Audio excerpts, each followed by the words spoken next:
thinking to upgrade your DJI Air 3 to DJI Air 3S. On this video, I'm gonna compare the DJI Air 3 and Air 3S and what is the upgrade from DJI Air 3 to the DJI Air 3S. So, and also we have the DJI Air 3S here. We have demo unit and we will unbox what's inside the box of DJI Air 3S. And then guys, so for today's vlog, we have here the DJI Air 3S. So I'm gonna help you to decide either you will go with the DJI Air 3S or the DJI Air 3.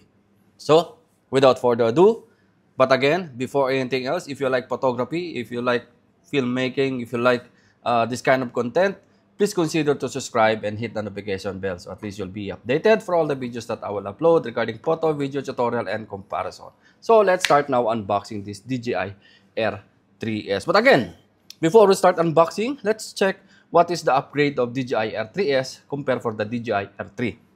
So first, you have a new camera sensor. Again, you have more inch on the camera sensor size. I mean, in DJI Air 3S, you have already 24mm main camera, which is 1-inch sensor, and the 3x telephoto camera is 1 1/3 sensor.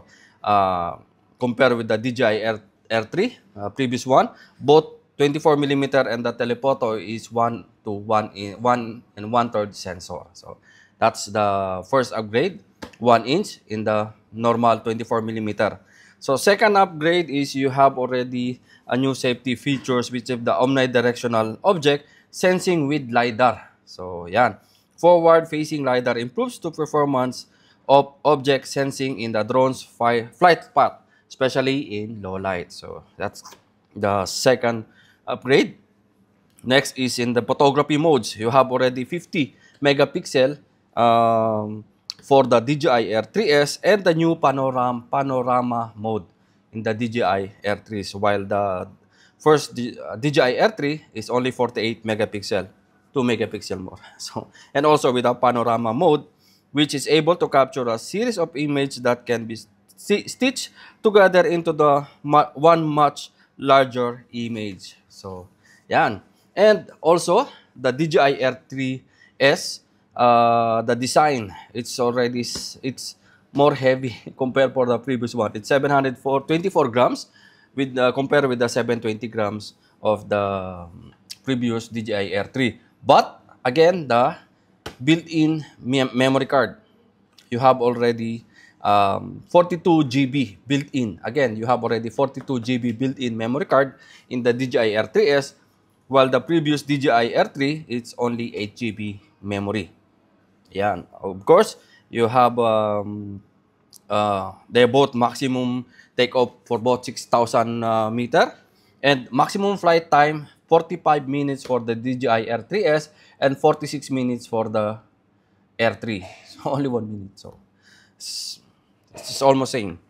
So again, regarding for video resolution for the DJI Air 3S, from wide angle to medium tele camera, which is H264 and H265, the 4K or Ultra HD 3840 by 2160, you can record up to 24p, 25, 30, 48, up to 120 frames.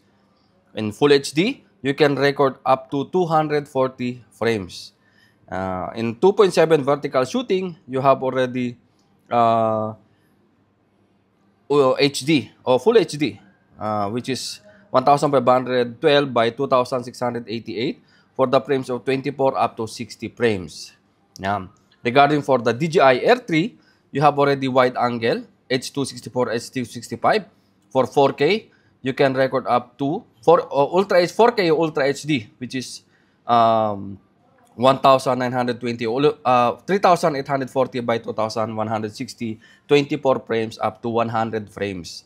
So in Full HD, you have up to 200 frames, and vertical shooting you have already 60, similar with the Air 3S. In medium telecamera or telephoto camera, you have recording H264 and H265 for 4K or Ultra HD up to 100 frames, and Full HD up to 200 frames, and vertical shooting 2.7K up to 60 frames, and Full HD 1080 up to 60 frames also. So that is the comparison between the DJI Air 3 and the Air 3S.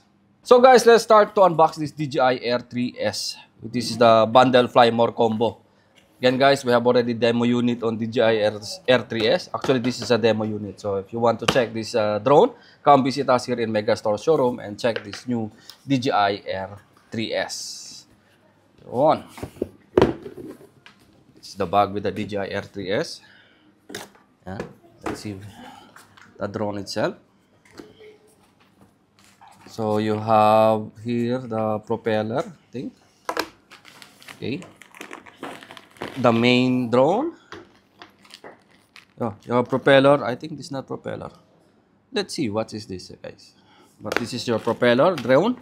Your DJI remote, RC remote, RC2, and I think it's battery and charging hub.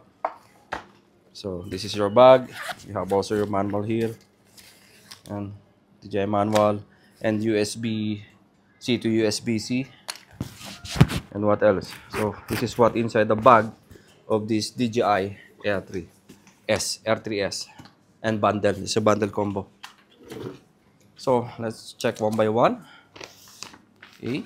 First is this. I'm not sure what is this. It's the case. Filter. Okay. You have already filter. So you have filter. ND filter, which is, let's not indicate here. What is this filter? You have ND32, 128, and ND8, sorry. 832 and 128 for the ND filter. Excuse me.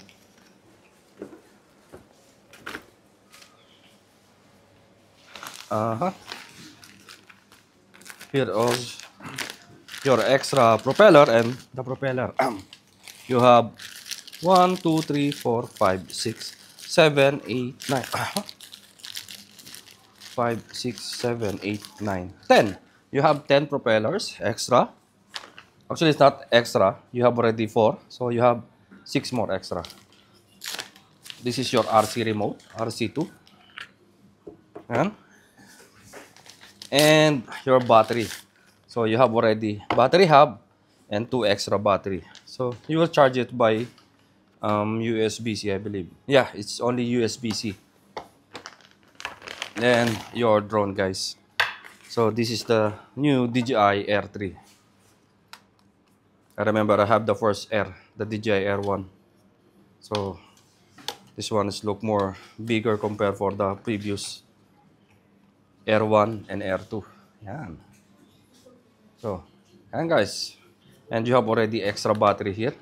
So you have total 3 batteries for your DJI Air 3 combo. And let's check the camera. So this is the drone, guys, and this is the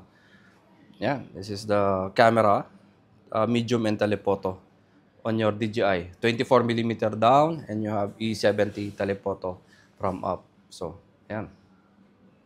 So, and guys, if you want to check the price and availability of this DJI Air 3S, you can visit our website, www.abworld.com. If you want to make a pre-order, it's already in the website, maybe. So, you can pre-order our new DJI Air 3S. If you want to check the demo, you can visit us here in Megastore showroom, check our demo unit, and yeah, again, here in AB World Megastore showroom. So yeah, guys, I think that's it for today's vlog. If you want to check again the price and availability for all the DJI product that we have, you can visit our website, www.abworld.com. So yeah, guys, hanggang dito na lang. Check DJI Air 3. One day we will make a flight test on the DJI Air 3S. So yeah, guys, I think that's it for today's vlog. Hanggang dito na lang. Thank you and mabuhay.